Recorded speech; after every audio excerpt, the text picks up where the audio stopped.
বিড়ালকে ভালোবাসবেন।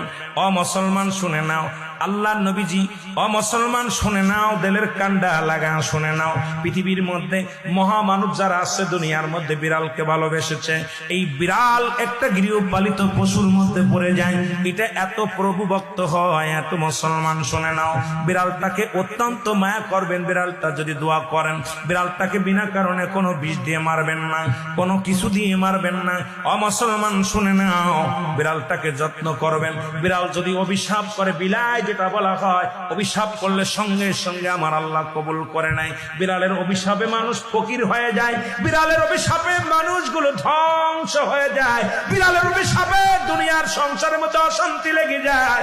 বিড়ালকে ভালোবাসলে, ও মুসলমান শুনে নেও, এই বিলাইকে ভালোবাসলে, বিলাই যদি দোয়া করে, বিলার দোয়ায় আল্লাহ দরবারে অনেক ফায়দা লুটতে পারবেন। জোরে জোরে চিল্লায় বলা যাবে না মারহাবা।